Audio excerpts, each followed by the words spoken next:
प्यारे शिक्षक साथियों, नमस्कार। मैं एच.एस. शंकर उद्घोष एकेडमी के ऑनलाइन प्लेटफॉर्म पर आप लोगों का सादर आभार, अभिनंदन एवं स्वागत है। आप लोग देख रहे होंगे कि आप लोगों की सीरीज चल रही है PYQ और 14 फरवरी की चली गई है। फरवरी 14 की प्राइमरी की चली गई, जूनियर की दोनों फरवरी सितंबर की चली गई है। और ये छठा सेट है प्राइमरी का। 6 सेट जूनियर का चला गया, 6 सेट प्राइमरी का चला गया।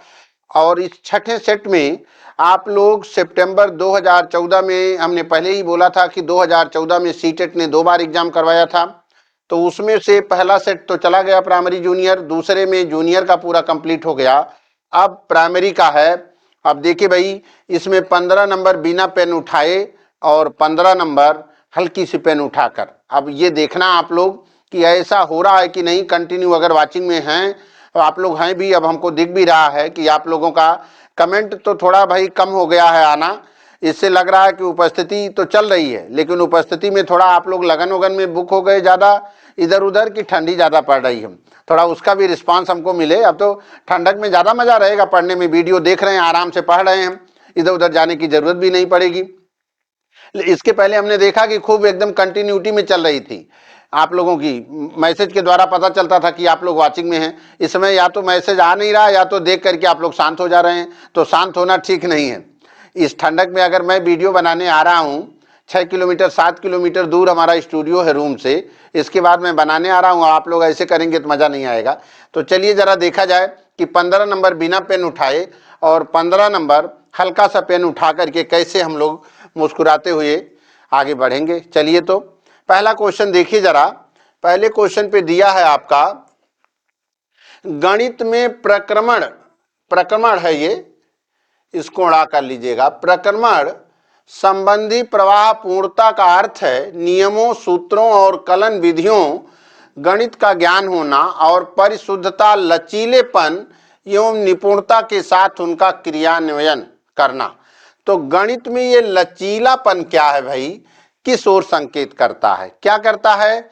समान निपुणता के साथ अंक गणित और ज्यामिति की समस्याओं का समाधान करने की योग्यता, एक से अधिक उपागमों का प्रयोग करते हुए एक खास प्रकार की समस्या का समाधान करने की योग्यता। यही देखिए भाई, यही इसमें एक से अधिक उपागमों का प्रयोग करते हुए एक खास प्रकार की समस्या का समाधान करने की योग्यता गणित में लचीलापन बताता है। क्या बताता, कैसे? जैसे अगर हम कह दें कि 5 अंकों की सबसे बड़ी संख्या और 5 अंकों की सबसे छोटी संख्या के योगफल का इकाई का अंक, तो आप लोग 5 अंकों का सबसे बड़ी संख्या जानते हैं 5 डिजिट में ग्रेटेस्ट नंबर 99, और 5 अंकों की सबसे छोटी संख्या का योगफल का इकाई का अंक 999999110। तो इसका मतलब एक से अधिक उपागम जिसमें प्रयोग करते हुए एक खास प्रकार की समस्या का समाधान करने की योग्यता जिसमें हो वो ठीक है, ना हो तो उसी को गणित में लचीलापन कहते हैं। ठीक है ना? नेक्स्ट क्वेश्चन की तरफ बढ़ते हैं। चलिए भाई, अब आप लोग खुद देखते रहिए कि कहीं पेन आप लोगों को उठाने की जरूरत नहीं है। कह रहे हैं कक्षा कक्ष में गणितीय भाषा में निपुणता, गणितीय भाषा में निपुणता को निम्नलिखित क्रम में समस्याओं को प्रदर्शित करने के लिए बढ़ाया जा सकता है। अब देखिए भाई, अगर कोई क्लास में गणितीय भाषा में निपुण है, गणित पढ़ाने में बहुत अगर तेज है, या छोटे बच्चों को प्राइमरी लेवल पे गणित सिखाते हैं आप लोग, तो सबसे पहले क्या सिखाते हैं? जो हमारे रोजमर्रा की चीजें यूज होती हैं, जो हमेशा उसको यूटिलाइज में दिखता है। अब छोटा बच्चा गया, उसको मैथ सिखानी है, तो सबसे पहले आप लोग क्या सिखाते हैं? सबसे पहले आप लोग उसको सिखाते हैं कि जो उसके दैनिक जीवन में प्रयोग होता। दैनिक जीवन में जैसे उसको टॉफी दे करके, गोली दे करके आप ये दिखाते हैं और काउंटिंग नंबर सिखाते हैं कि कैसे इसकी काउंटिंग करनी है। फिर रोजमर्रा के बाद उसको वास्तविक दैनिक जीवन के बाद आप जोड़ना चाहते हैं उसके गणितीकरण। गणितीकरण का मतलब क्या होता है? उसको गणितीकरण का मतलब यहां होता है कि उसको समझ का मतलब, अब वो प्लस साइन का मतलब समझे। एडिशन अगर आप लोग करवा रहे हैं कि 4 प्लस 3 अगर करवा रहे हैं तो उससे बता रहे हैं कि भाई 4 लाइन पहले ड्रा करो, फिर इसके बाद 3 लाइन ड्रा करो, काउंट कर लो, तो ये पूरा रिजल्ट आ गया 7। ये हो गया आपका गणतीकरण। गणतीकरण का मतलब उसको समझ में आ गया, प्लस का मतलब इसको प्लस करना है, माइनस अगर करना है तो 4 में से 3 माइनस कर दीजिए, अगर ये माइनस साइन है तो इसका मतलब 1 हो गया। उसके दिमाग में आ गया कि अगर 4 माइनस 3 है तो इसको अगर आप लोगों को करना है तो उसको सिखाएंगे कि 4 लाइन ड्रा करो और 3 इसमें से क्रॉस करो तो 1 बच गया। तो इसका मतलब गणतीकरण, दैनिक जीवन के बाद उसको गणतीकरण, फिर गणितीय समस्या समाधान की भाषा।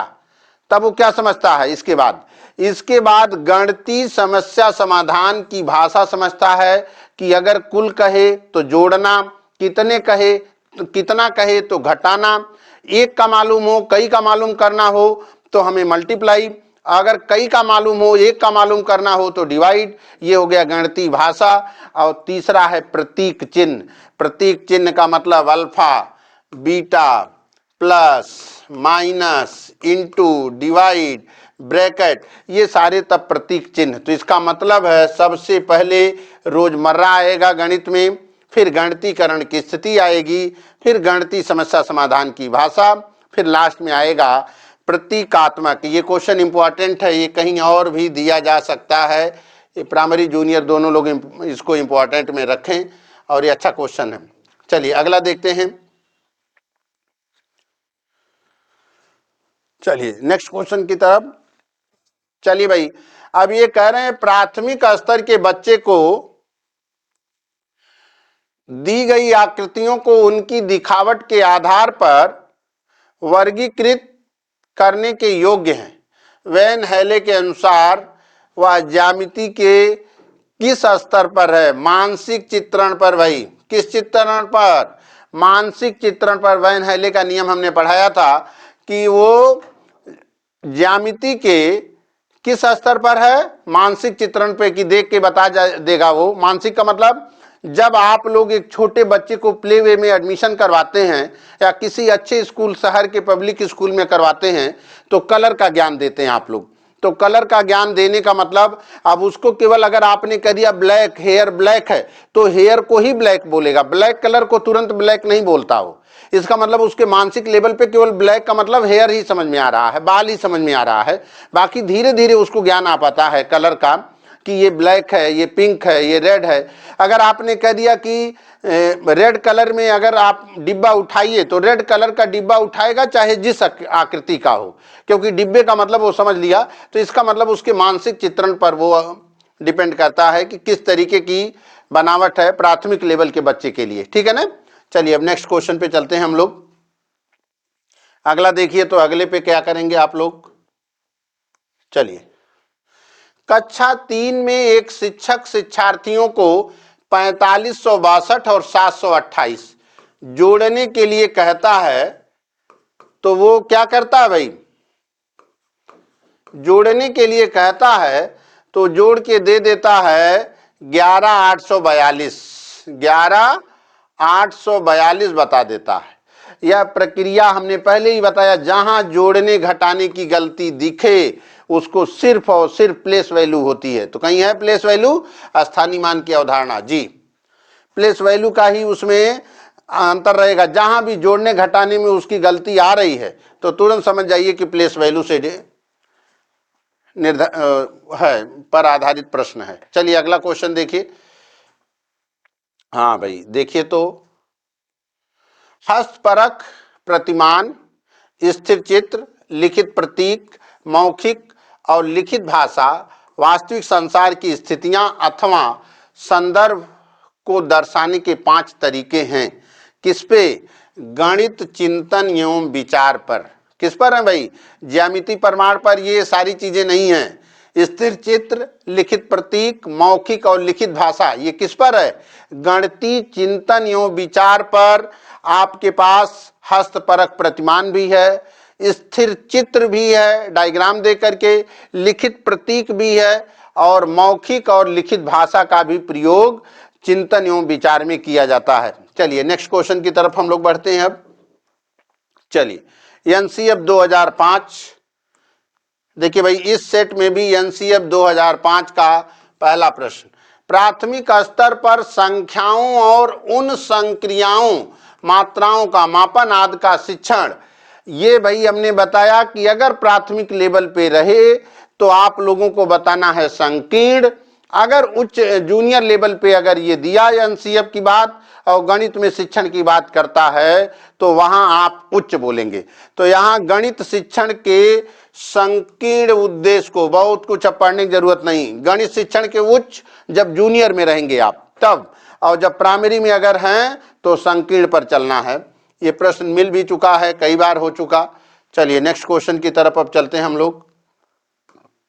चलिए, कक्षा 5 की पाठ्य पुस्तक से दी गई निम्नलिखित समस्याओं में से कौन सी बहु अनुशासनात्मक समस्या की ओर, बहु अनुशासनात्मक का मतलब जो कई तरफ चले, है ना, एक ही प्रश्न से कई सारे चैप्टर को कवर करे, उसको बहु अनुशासनात्मक समस्या कहते हैं। ठीक, एक प्रश्न से कई की तरफ लेके चले। जैसे जब वर्ड प्रॉब्लम लगाते हैं आप, तो वर्ड प्रॉब्लम में आपको दिया जाता है कि आप नंबर सिस्टम जैसे मान लीजिए पढ़ रहे हैं, अब नंबर सिस्टम में आपको आइडेंटिटी भी यूज कर दी गई। अब हम जैसे दे दें कि a + b = 7 और a b = 12, तो a b का मान, तो अब आपको पता चल गया कि इसमें जो है युगपत समीकरण भी यूज होने वाला है। क्या होने वाला है? क्वाड्रेटिक इक्वेशन भी यूज होने वाला है, युगपत समीकरण से भी लगा सकते हैं। और इसको हम ऐसे जनरल भी, तो कई चैप्टरों का जो समागम करता है उसे हम बहु अनुशासनात्मक समस्या कहते हैं गणित में। तो अब इसमें देखिए, दी गई आकृति को दर्पण का आरेख बनाना। अगर कोई आकृति दी गई है दर्पण में तो केवल एक तरफ दर्पण में है, दी गई आकृति में कितनी सममित रेखाएं हैं, ये भी ये कई तरफ की बताएगा, कितनी रेखा खींची गई। किसी दी गई ज्यामितीय आकृति में एक सममित रेखा खींचना, वही सिमेट्री लाइन। इसका मतलब भारत के झंडे का आरेख बनाइए और झंडे में सममित रेखाओं की ये संख्या की पहचान। अब देखिए भाई, झंडा में सबसे पहले तो आप बताएंगे, एक ये हो गया रेखा से संबंधित, फिर बताएंगे आप लोग सर्कल से संबंधित, फिर बताएंगे इसमें कितनी तीलियां हैं, फिर बताएंगे इसके कलर की तरफ जाएंगे, फिर झंडे से पहचान बताएंगे कि झंडा किस तरफ जा रहा है। समझ बात आ गई कि नहीं? इसका मतलब है बहु अनुशासनात्मक आपको झंडे की तरफ डिसाइड करता है कि समांतर रेखा से भी संबंधित, वृत्त से भी संबंधित, कलर से भी संबंधित, कई तरफ आपको इंडिकेट करेगा। अब देखिए भाई प्यारे शिक्षक साथी, केवल आप लोगों को भाषा समझना है और जितना सरल भाषा में प्रश्न को बनाएंगे उतना आसान आप लोग रिजल्ट पे चलेंगे। चलिए अब देखिए, तो कह रहे हैं निम्न ग्रिड वर्गाकार कागज पर खींचा गया, यह निरूपण किसकी ओर संकेत करता? देखिए तो ये है इकाई, क्या है? चलिए, ये है इकाई, ये है इकाई, ये है दहाई, ये सैकड़ा, ये है हजार।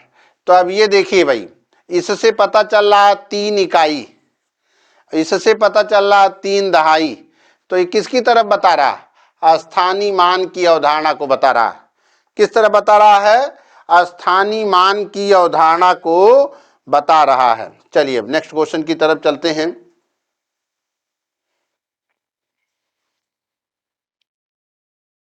चलिए भाई, इसमें देखा जाए तो ये क्या कह रहे हैं, इनके प्रश्न को देखा जाए, मानसिक गणित संबंधी गतिविधियां महत्वपूर्ण हैं क्योंकि वह निम्नलिखित में से किसी एक के लिए अवसर उपलब्ध कराती है। पहला, पेपर पेंसिल का उपयोग करते हुए कक्षा में, नहीं भाई ये बताता ज्यामिति बताता, मानसिक नहीं बताता।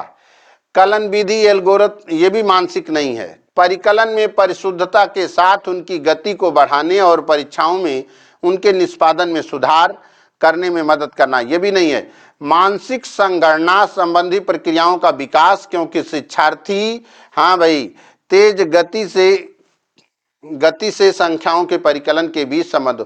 अब देखिए भाई, जिसका मानसिक विकास होता है वो आंसर तेज देता है लिख करके भी। क्यों? क्योंकि उसके दिमाग में चल रहा, भाई हमेशा आपका इनपुट स्ट्रांग होना चाहिए। अगर हम कह दें कि बढ़ती हुई जनसंख्या पर एक निबंध लिखिए, तो पता चलेगा बढ़ती हुई जनसंख्या में अगर निबंध हमने कह दिया तो 5 मिनट के अंदर में 3 पेज लिख देंगे अच्छी राइटिंग में। लेकिन हम कह दें धारा 370 पर लिखिए तो आप लोग पता चलेगा आधे घंटे में 3 लाइन लिख पाएंगे। तो इसका मतलब है कि मेंटली आप लोग प्रिपेयर नहीं। मेंटली अगर प्रिपेयर हैं, इसको छोड़िए, हाई स्कूल वगैरह में आप लोग पेपर देते थे, जिसका जीवन परिचय हिंदी में तैयार रहता था, सुर तुलसी कबीर बिहारी, उसमें आप लोग सबसे लास्ट में रखे रहते थे और कर देते थे। पता चला वहीं आ गया रामधारी सिंह दिनकर, महादेवी वर्मा, तो आप लोगों का दिमाग फेल हो जाता था। क्यों? क्योंकि मेंटली नहीं प्रिपेयर। तो मेंटली अगर प्रिपेयर्ड हैं तो आपकी स्पीड ऑटोमेटिक बढ़ जाएगी। तो इसलिए मानसिक संगणना संबंधी प्रक्रियाओं का विकास, क्योंकि शिक्षार्थी तेज गति से संख्याओं का परिकलन के बीच संबंधों की पहचान करने की कोशिश करते हैं। ठीक है ना? तो इसका ये आंसर हो जाएगा। चलिए नेक्स्ट की तरफ चलते हैं हम लोग। अब नेक्स्ट की तरफ चलते हैं। भाई देखिए यहाँ क्या ये कह रहे हैं, एक विद्यार्थी है, ये क्वेश्चन थोड़ा सा नया आप लोगों को दिखेगा। एक बच्चा मानसिक रूप से 27 + 38 को 65 के रूप में परिकलित करता है। जब उसे योग करने के अपने तरीके के बारे में व्याख्या करने के लिए कहा गया तो उसने प्रतिक्रिया के रूप में कहा 38 40 के नजदीक है, इसलिए 27 + 40 मतलब 38 की जगह पर उसने 40 ले लिया, अप्रॉक्स ले लिया और आ गया 67। तो 38 और 40 में उसने कहा कि 2 का अंतर है, 38 और 40 में 2 का अंतर है, 65 और 67 में 2 का अंतर है। तो इसलिए उसने बता दिया कि 67 2 ज्यादा एक्स्ट्रा लिया था, तो 67 में से 2 कम कर दिया। एक विद्यार्थी से पूछा गया 27 + 38, तो उसने बताया 65। आपने पूछा कैसे, तो उसने कहा कि हमने जो है 38 को 40 ले लिया और 40 और 27 प्लस कर लिया तो 67 आ गया। तो हमने देखा कि एकदम 38 और 40 2 का डिफरेंस है, वही हमने 67 में से 2 माइनस कर लिया, 65 आ गया। ओरल उसने अपना कर दिया।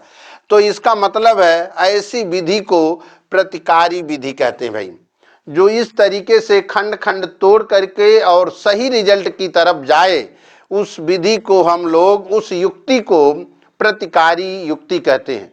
अप्रॉक्स लेने वाली युक्ति को प्रतिकारी युक्ति कहते हैं। बात समझ में आ गई कि नहीं? भाई उसने कहा 38 40 में 2 का डिफरेंस 65 और 67, तो 38 को इसने अप्रॉक्स ले लिया 40, तो 40 20 60 7 67, तो 38 और 40 में 2 का डिफरेंस, तो 2 माइनस कर लिया, कम कर लिया 65, तो उसने अपना ये रिजल्ट दिया। चलिए भाई आगे, अब नेक्स्ट क्वेश्चन की तरफ चलिए। जियो बोर्ड भाई सिर्फ ज्यामिति के लिए प्रयोग होता है, आप लोग जानते हैं, नापना, उसका कितना मेजरमेंट, क्या लंबाई क्या चौड़ाई, इसलिए ज्यामिति आकृतियां और उनकी विशेषताएं आगे हमको पढ़ने की जरूरत नहीं है। जियो बोर्ड पीछे भी मिल चुका है। अब देखिए क्वेश्चन रिपीटेड होने लगे हैं। अभी हम लोग 14 का ही चल रहे हैं, 6ठे सेट पे चल रहे हैं। अभी हमारे पास 27 सेट हैं previous year question paper primary के, और 27 जूनियर के अभी ऑनलाइन पे भी आएंगे हम लोग, कि ऑनलाइन जो क्वेश्चन पेपर हुए हैं। इसके बाद भी देखिए ये क्वेश्चन रिपीटेड है ज्यामिति। फिर आगे अब बढ़ते हैं। प्राथमिक कक्षा का एक बच्चा संख्या, संक्रिया चिन्हों, सिक्कों एवं घड़ी की सुइयों में अंतर स्थापित नहीं कर। ओ भाई देखिए, एक विद्यार्थी है जो संख्या को नहीं पहचान पाता, प्लस माइनस गुणा भाग को नहीं पहचानता, सिक्का एवं घड़ी की सुइयों में अंतर नहीं जान पाता है। यह तथ्य किसी बच्चे को किस तरफ इंगित करता है भाई? इसका मतलब उसको देखने की समस्या है। कौन सी समस्या है? दृश्य प्रक्रमण, देखने की, आगे जाने की जरूरत नहीं। जो भेद नहीं कर पा रहा है, ये सिक्का है, ये घड़ी की सुई है, ये आकृति है, ये संख्या है, ये प्लस है, ये माइनस है, इसका मतलब सुनने की नहीं, भाषा की नहीं, प्रक्रिया नहीं, उसे देखने की समस्या भाई है। चलिए अब आप लोग देखिए, 12 क्वेश्चन में कहीं पेन छुए नहीं है अभी, बस केवल आप लोगों को, और पीछे का अगर देखे होंगे तो रिपीट भी कर। अब देखिए भाई इस प्रश्न में गलती बहुत करेंगे, सब मैथ वाले भी गलती करेंगे। अब जरा देखिए आप लोग, इस प्रश्न में गलती मैथ वाले भी करेंगे। क्या? जरा यहां सुनिए। एक शिक्षक कक्षा 3 में निम्नलिखित कार्डों का वितरण करता है और बच्चों को समान आकृतियों का मिलान करने के लिए मैच द कॉलम, कौन सा? मैच द कॉलम, ये 2 है, ये है ए, ये है बी। बच्चों से कहा इसको मैच करिए। अब मैच करने का मतलब ये बच्चे ने इसको इससे मैच किया, सेम आकृति दिखी, इसको इससे इसने मैच कराया, फिर इसको इससे मैच हुआ, इसको इससे, लेकिन अब एक इसमें कमी भाई, एकदम समान नहीं दिख रहा। जरा देखिए तो सर्वांगसम नहीं दिख रहा। अगर ये इस तरीके से तो ये तो मिल गया, बट ये पतला है तो आयत आपको पतले में होना चाहिए था, रेक्टेंगल पतले में ऐसा नहीं है। स्क्वायर आपको इस तरीके से, ये देखिए रोम्बस दिख गया, ट्रायंगल आपका उल्टा हो गया। इसका मतलब अभी इस चारों ऑप्शन में से लेके चलना था। विभिन्न अभिविन्यासों में समान आकृतियों की पहचान करने में बच्चों की मदद करना, अभी इस पे रोकेंगे। आंख हाथ के समन्वय को बढ़ाना, ये गलत है। समानता और सर्वांगसम, इसको भी अभी रोके रहेंगे। अब जरा देखिए भाई, ये तो गलत है। अब जरा इन दोनों में अब आप लोग छांटना है। ये कह रहे हैं समानता और सर्वांग समता। सर्वांग समता का मतलब सभी अंग समान, और सभी अंग समान नहीं हैं। विभिन्न अभिविन्यासों में समान आकृतियों की पहचान, आकृतियां समान हैं लेकिन सर्वांग समता नहीं है, तो इसलिए इसको छोड़कर ये वाला रिजल्ट आपका एग्जैक्ट सही हो जाएगा। यही है पेडागॉजी। समझ में आ गई कि नहीं भाई? सबको बोलिए, सबको समझ में आ गया? चलिए अब आगे चलते हैं नेक्स्ट क्वेश्चन की तरफ हम लोग। चलिए अब देखिए भाई, यहां से तो आप लोगों को पेन चलानी है। निम्न में से, अब देखिए भाई 15 क्वेश्चन हमने कहा बिना पेन चलाए, अगर आप लोग सेट में हैं तो पता चलेगा 15 मिनट में आप लोग क्वेश्चन को कर लेंगे, कुछ भी करना नहीं, क्योंकि अब कई सारे क्वेश्चन रिपीट कर रहे हैं, तो अब आप लोगों का लाभ होना शुरू हो जाएगा। 1 किलोग्राम 12 ग्राम को लिख सकते हैं 1.012 किलोग्राम। 10 मीटर, 1 मीटर बराबर 100 सेंटीमीटर, तो 10 मीटर बराबर 1000 हो जाएगा। 1000 सेंटीमीटर में 10 सेंटीमीटर जोड़ देंगे आप लोग, 1010 सेंटीमीटर आ जाएगा, तो ये भी सही हो गया। अब 23/100 डेसिमल फ्रैक्शन हमने पढ़ाया था आप लोगों को, लाइव क्लास में पढ़ाया हूं भाई, है ना? जो लोग चैनल पे जुड़े हैं वो लोग देखे होंगे। अब हमने कहा जितने जीरो से भाग देंगे उतने अंकों पे दशमलव लग जाएगा, और उतने अंकों पे डेसिमल नहीं लगा, यही गलत हो गया। इसका मतलब कौन सा सही नहीं है? सी। अब आराम से गोलिया के मुस्कुराना था यहां। आगे चलिए नेक्स्ट क्वेश्चन की तरफ चले। चलिए अब देखिए भाई, एकदम रिपीटेड क्वेश्चन है, जो लोग जूनियर प्राइमरी फरवरी वाला किए होंगे सेम क्वेश्चन, यही क्वेश्चन है, केवल डिजिट चेंज है। क्या 1109 गुणे 505 में से क्या घटाया जाए कि रिजल्ट 5050 आ जाए? अब देखिए तो, अब इसको भाई मल्टीप्लाई कर लीजिए आप लोग, मल्टीप्लाई आप लोग अपने हिसाब से कर लीजिए, जिसको जैसे आ रहा हो। 5 9 45, 5 एकम 5, 5 एकम 5, 0 0 0 0, फिर 5 से वही 45, 5 5, 5 4 10, 5 4 9 1 10, 5 1 6, ये आ गया। तो अब फाइनली x बराबर आएगा 560045 माइनस 505050। चलिए अब तो आ गया 5, 14 में से 5 घटाएंगे 9, कहीं 95 है भाई? हर जगह 95, देखिए तो हर जगह 95 आ गया। फिर आगे बढ़िए अब इसके बाद बचा 9, 995 कहीं है? यही एक ऑप्शन है, इसको क्लिक करिए, आगे बढ़िए। देखिए तो एकदम सेम क्वेश्चन फरवरी 2014 प्राइमरी में यही क्वेश्चन आया है, और ये सितंबर में भी मिल गया। अब देखिए जरा आप लोग, वही हमने कहा कि प्रीवियस ईयर क्वेश्चन पेपर आप लोगों को बहुत हेल्प करने वाला है, और आप लोग 25 प्लस लेकर के मुस्कुराएंगे मैथ में। 26 भी हो सकता है, 27 भी हो सकता है, 28 भी पहुंच सकते हैं आप लोग, और 29 पर भी जा सकते हैं। चलिए अब नेक्स्ट क्वेश्चन देखिए भाई, ये क्वेश्चन खासकर ये जूनियर वालों का है, लेकिन प्राइमरी में भी दे दिया है। कि 210 के धनात्मक गुणनखंडों का योगफल। 13 में ये क्वेश्चन हमने करवाया था, 13 के प्रीवियस ईयर क्वेश्चन पेपर में हुआ था। अब देखिए जरा, जूनियर में करवाया था, यहां प्राइमरी में आ गया। 210 के धनात्मक गुणनखंडों का 2 एकम 2, 2 पंचे 10, फिर 3 से, 3 त्रिका 9, 3 पचे 15, फिर 5 से, 5 सत्ते 35। तो अब इसका मतलब 2 की घात 1 गुणे 3 की घात 1 गुणे 5 की घात 1 गुणे 7 की घात 1 आ गया। इस केस में हमने बताया था गुणनखंडों की संख्या बराबर a की power p plus 1 minus 1 upon a minus 1 गुणे b की पावर q प्लस 1 माइनस 1 अपान b माइनस 1। देखेंगे पेपर में आप लोगों को मिलेगा ऐसे सेम क्वेश्चन। फिर गुणे c की पावर r प्लस 1 माइनस 1 अपान c माइनस 1। फिर गुणे जितना दिया रहेगा d की पावर s प्लस 1 माइनस 1 अपान d माइनस 1। ऐसे अगर और कुछ होता तो एंड सो ऑन। तो इसमें ए बी सी डी क्या है, ये a है, ये b है, ये c है और ये d है, और ये आपका p है 1, या ये q है, ये r है और ये आपका s है।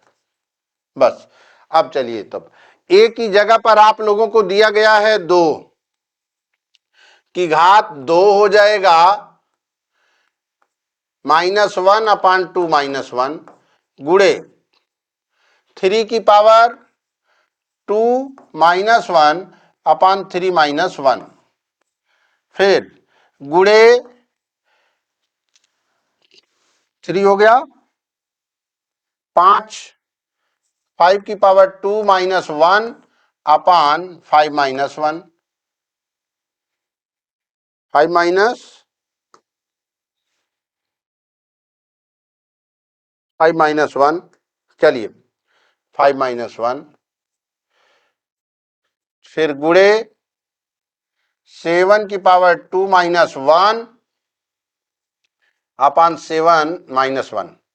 फाइनली 4 में से 1 घटाएंगे 3, 9 में से 1 घटाएंगे 8 बटे 1 बटे 2 गुणे 25 में से 1 घटाएंगे 24 बटे 5 में से 1 घटा देंगे 4 गुणे 49 में से 1 घटा देंगे आप लोग 48 बटे 7 में से 1 घटा देंगे 6। तब देखिए तो 6 चौके 24, ये कट गया यहां से, और ये 2 से काट दीजिए, 24 दूना 48, 24 और 8 तिरिक 24, तो 24 का वर्ग क्या हो गया 576 हो गया। देख लीजिए जरा, 576 हो जाएगा आप लोगों का गुणनखंड। चलिए आगे बढ़ते हैं अब 46 के बाद।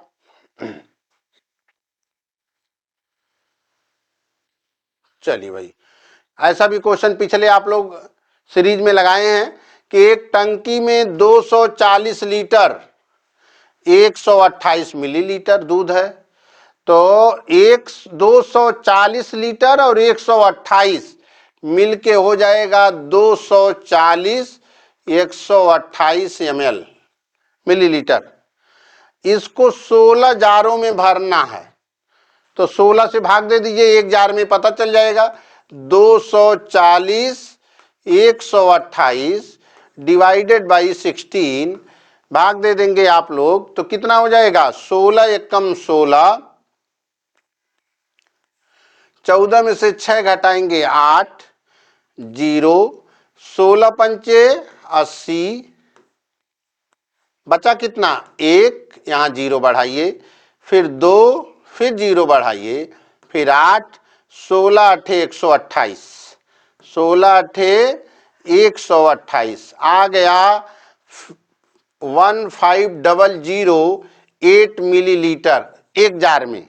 तो 22 जार में कितना हो जाएगा, गुणे 22 कर लीजिए आप लोग, 2 अट्ठे 16, 0, 2 पंचे 10, 2 एकम 2 1 3, फिर 6 1 0 0 3, सबको जोड़िए 6 एक 7 1 0 3 3, तो इतना आ गया 330 लीटर। ये मिलीलीटर में है भाई, अब इसको लीटर और मिलीलीटर में, तो 330 मिलीलीटर और 176 मिलीलीटर। आराम से गोलिया के मुस्कुराना, कुछ करना नहीं है, पीछे ये क्वेश्चन मिल चुका है। देखिए पहले आप लोगों को 240 128 मिलीलीटर है, इसको मिलीलीटर में कन्वर्ट कर लिया गया। क्यों? क्योंकि 1 litre is equal to 1000 millilitre, आप लोग जानते हैं। तो उसको 1000 से मल्टीप्लाई कर लिया गया, 240 में 3 जीरो बढ़ गया, 128 जोड़ दिया गया। फिर करा 16 जारों में भरा जाता तो एक जार में निकाल लिया गया, भाग दे करके करें। ऐसे 22 जारों में कितना दूध आएगा, 22 से मल्टीप्लाई कर लिया गया, इतना आ गया। और 330 176 मिलीलीटर को हम लोगों ने लीटर और मिलीलीटर में कन्वर्ट कर दिया, तो रिजल्ट आ गया 330 लीटर 176 मिलीलीटर। अब देखिए भाई आप लोग, चलिए नेक्स्ट क्वेश्चन की तरफ। ये भी क्वेश्चन आप लोग देखे होंगे। अब यहां तो आप लोग देखते ही मुस्कुराना शुरू कर देंगे, पेन चलनी शुरू हो जाएगी कि 10 इकाई, 10 इकाई का मतलब 10 गुणे 1 बराबर 10, 10 दहाई 10 गुणे 10, 10 की नोटें 10 हैं, 100 हो गया। फिर 10,000, 10 गुणे 1000। अब भाई मोदी जी ने बंद कर दिया इसको, अब सबको जोड़िए 0 1 1 1, 11 कितना हो जाएगा 10 110, 10,000 है ना, तो 4 जीरो होगा इसमें, कितने जीरो होंगे, तो आ जाएगा 10 110, 10 110 वाला 10,110 वाला रिजल्ट हो जाएगा। चलिए अब नेक्स्ट क्वेश्चन की तरफ।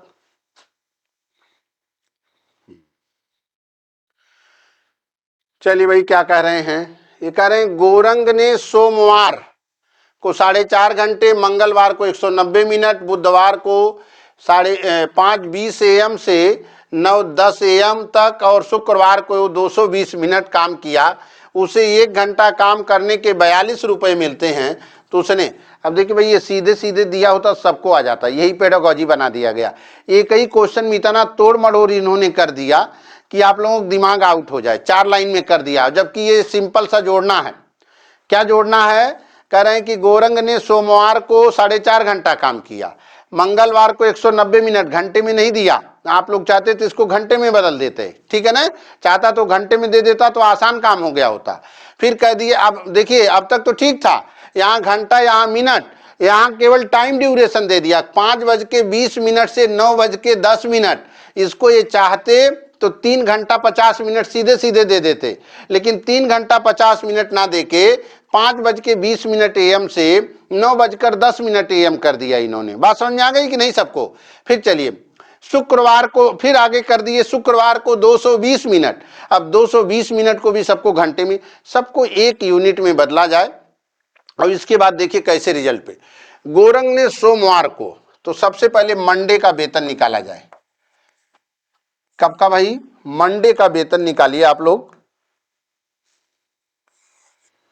मंडे का वेतन कैसे निकलेगा, सोमवार का वेतन अगर निकालना है कैसे निकलेगा, कै घंटा काम किया इन्होंने, 4 दूनी 8, 1 9/2 घंटा।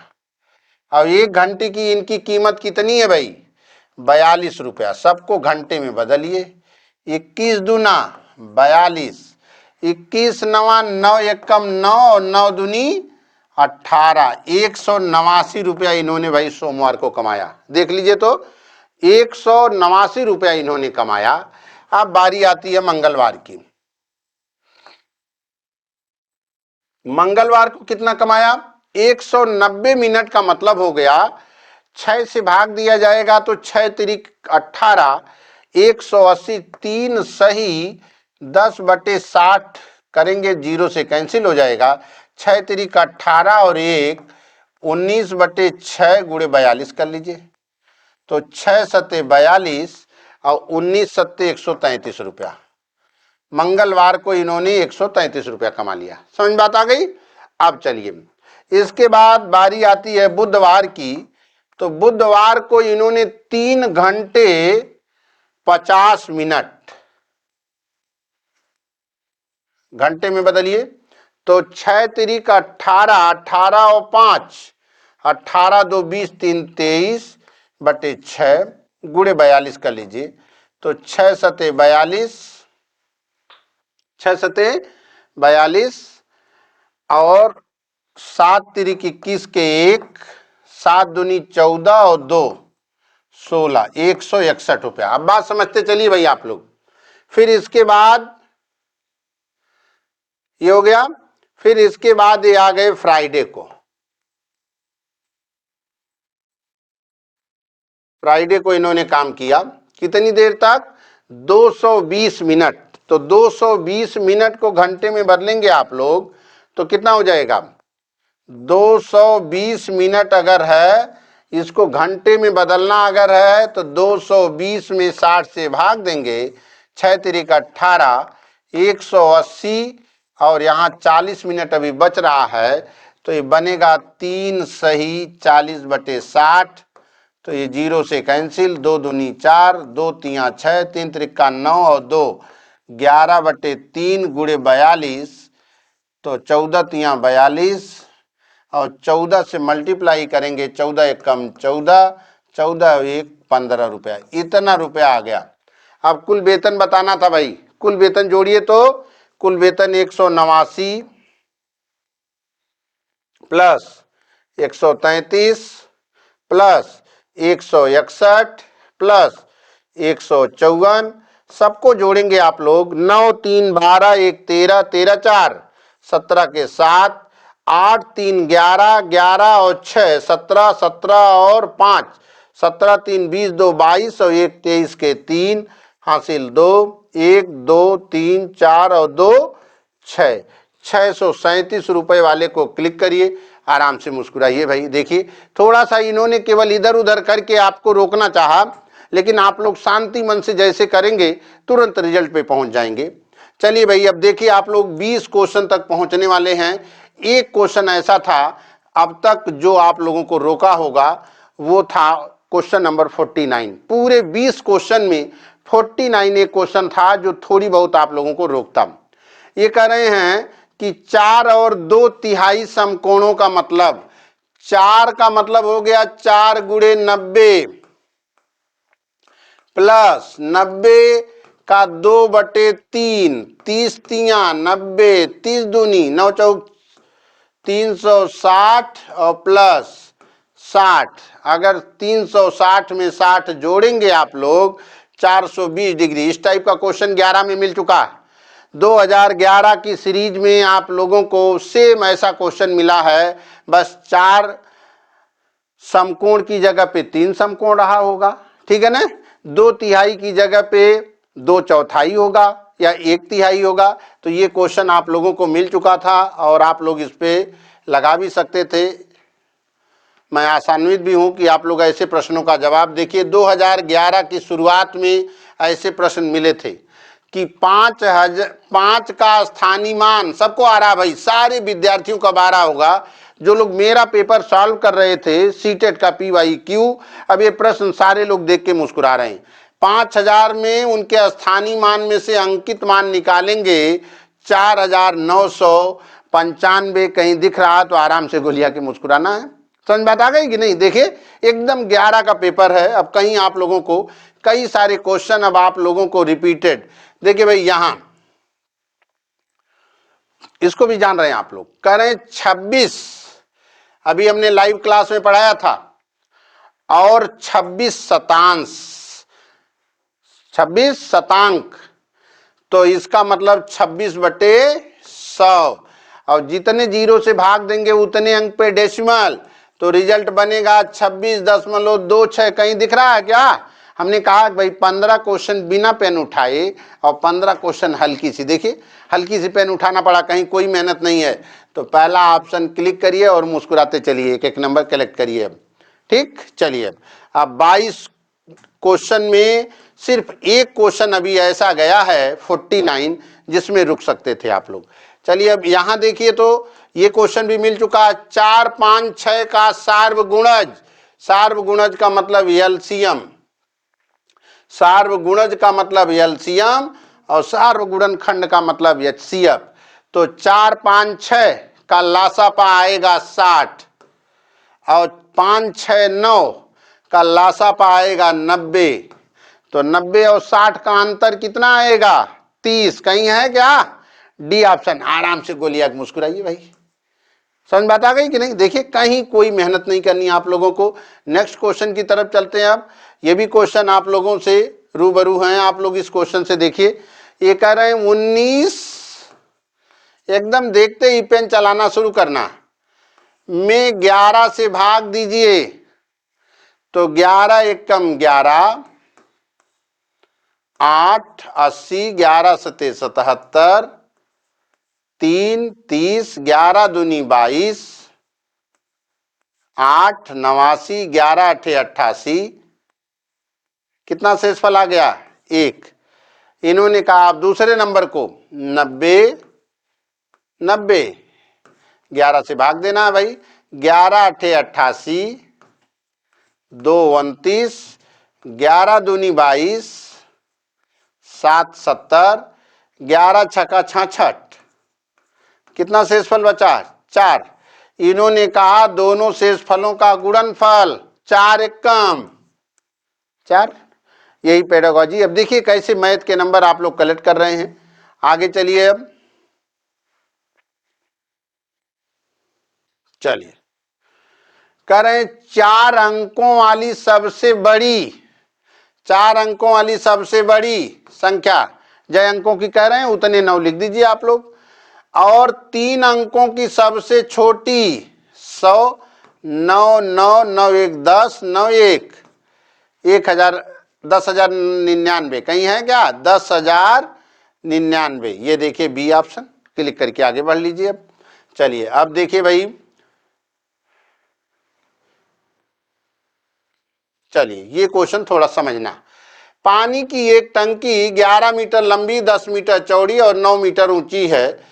इसमें 6 मीटर की ऊंचाई तक पानी भरा गया है। टंकी का कितना भाग खाली है? एकदम मस्ती में मुस्कुराना है। एक टंकी है आपके पास,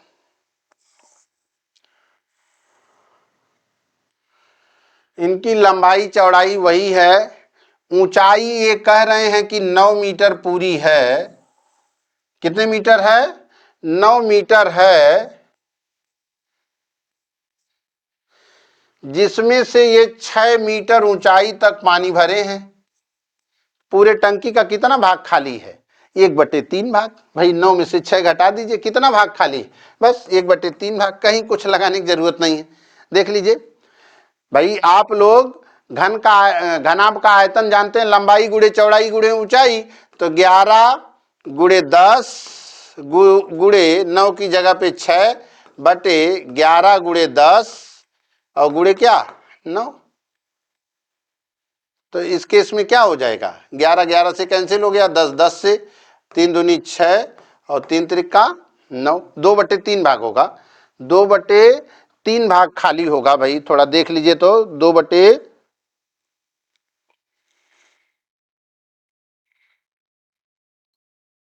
अच्छा नहीं, 9 में से 6 घटाएंगे तो 3 बचा रहेगा ना। 3 त्रिका 9, ठीक है। 1/3 भाग सही है, क्योंकि 9 में से तो 6 घट जाएगा ना। 6 लीटर तो पानी भरा है, 3 मीटर ऊंचाई और भरना था, तो इसका हो जाएगा 1/3। तो 1/3 वालों का सही है। चलिए आगे चलते हैं। चलिए नेक्स्ट क्वेश्चन की तरफ देखिए भाई, ये भी क्वेश्चन 2011 में पा चुके हैं, जूनियर प्राइमरी दोनों में। 3 सही 1/3 में कितने 1/6 हैं? 3 सही 1/3 में कितने 1/6 हैं? हमने कहा 20 में कितने 5 हैं? तो आप लोग 20 में 5 से भाग देते थे, 20 में 5 से भाग देते थे, रिजल्ट आता था 4 5 है। तो 3 सही 1/3 का मतलब 3 त्रिका 9, 1 10/3 में कितने 1/6 हैं? भिन्नों की भाग हमने सिखाई है भाई। 10/3 गुणे 6/1, 3 दूनी 6, 20 हैं भाई। कितने हैं? 20। अब देखिए क्वेश्चन एकदम रिपीटेड शुरू हो गया है, केवल डिजिट चेंज है। अभी आप लोग छठे सेट पे हैं, 6 प्राइमरी 6 जूनियर, तो इसलिए रोज आप लोग 1 घंटा समय देते हैं अगर, तो आप लोगों का रिजल्ट आ जाएगा। देखिए भाई ये क्वेश्चन मेंसुरेशन का है, इसको तो आप लोग देखे ही हैं। चलिए अब देखिए, करें एक आयत और एक वर्ग के परिमाप बराबर। चलिए एक आयत और एक वर्ग के परिमाप बराबर। परिमाप का मतलब हमने बताया सभी भुजाओं का योग। तो ये 96 है, तो ये 24 24 हो जाएंगे। 24 24 24 24 24 चौक के 96, ये हो गए वर्ग का। कह रहे हैं कि आयत की चौड़ाई वर्ग की भुजा से 4 सेंटीमीटर कम, तो ये 20 हो गया। और आयत का परिमाप ये देखिए 20 ये हो गया, 20 ये हो गया। तो आप लोग आयत का परिमाप जानते हैं 2l + b, और वर्ग के परिमाप के बराबर है 96।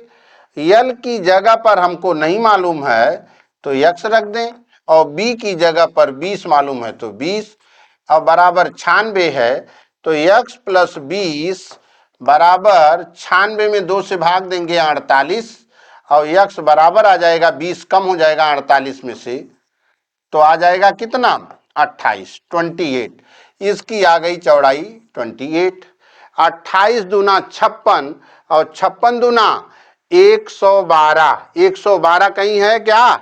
यही हो गया भाई। भाई कहे इसका क्षेत्रफल का 2 गुना, तो l × b होता क्षेत्रफल आयत का, वर्ग का भुजा स्क्वायर। तो 28 गुणे 20 और गुणे 2, क्योंकि 2 गुना करके बताना था, तो आ गया 1200, 112 20 सेंटीमीटर स्क्वायर या मीटर स्क्वायर, जो दिया रहेगा उसको कर दीजिए। चलिए 58 के बाद अब हम लोग 59 पे चल रहे हैं। अब देखिए भाई हमारे प्यारे शिक्षक साथी जितने हैं, अब ये देख लीजिए कि आप लोगों को जितना क्वेश्चन कराया गया था सब इसमें रिपीटेड मिल रहे हैं कि नहीं मिल रहे हैं। खुद आप लोग ऐसा बताइए कि रिपीटेड मिल रहे हैं कि नहीं कमेंट के द्वारा, और हम उस पर फिर वर्क करें कि ऐसा हो रहा है कि नहीं। जरा ये देखिए। अब देखिए शिक्षार्थी के गणितीय निष्पादन अवरोधन के साथ संबंधित चाक्षुष स्मृति अवरोध का संभावित संकेतक है। क्या है भाई? संख्या रेखा का प्रयोग, एक क्रम में गणना करने में कठिनाई, छोटे परिचालनों के साथ व्यवहार करने में कठिनाई, गणित संबंधी तथ्यों के संधारण में अयोग्यता और समय लगाने में कठिनाई। देखिए भाई जिसको देखने की समस्या है वो गणित संबंधी संधारण में क्या करेगा? अयोग्य रहेगा और समय ज्यादा लगेगा। जो चीज उसको ढंग से दिखेगी नहीं, अब अगर उसको विजुअलाइजेशन में है अगर, तब उसमें क्या होगा? वो ना तो ढंग से देख पाएगा और ना ढंग से उसको तेजी में लगा पाएगा, समय भी ज्यादा लगेगा। अब आप लोग खुद देखिए कि 30 क्वेश्चन में कौन सा क्वेश्चन ऐसा है कि जो हर सेट में नया है, सब एकदम एक पैटर्न पे ही चल रहे हैं। अगर आप लोग लगा रहे हैं तो नंबर भी अच्छा कलेक्ट करेंगे। चलिए नेक्स्ट क्वेश्चन की तरफ अब हम लोग लास्ट क्वेश्चन की तरफ चल रहे हैं, और इसका जवाब थोड़ा आप लोग दीजिए और प्रयास करिए, और देने के बाद कमेंट जरूर करिए। भाई मैथ की क्लास बिना कमेंट के ठीक नहीं रहती। जब कमेंट करेंगे आप लोग तो थोड़ा उससे उत्साहवर्धन मेरा भी होगा कि ठीक चल रहा है कि नहीं। चलिए जरा देखा जाए। ये कह रहे हैं कि भाग की अवधारणा पढ़ाने के बाद, भाग पढ़ाया गया है, एक शिक्षक कक्षा कक्ष में गणितीय दीवार का निर्माण करते हैं और शिक्षार्थियों को 48 घंटे में दिए गए कालमों में भाग संबंधी कोई 2 तथ्य लिखने के लिए कहते हैं। चलिए भाई यह गतिविधि शिक्षक की सहायता कर सकती है। अब यह गतिविधि शिक्षक की क्या सहायता करेगी? यही पेडागोजी जो आप लोग कहते हैं।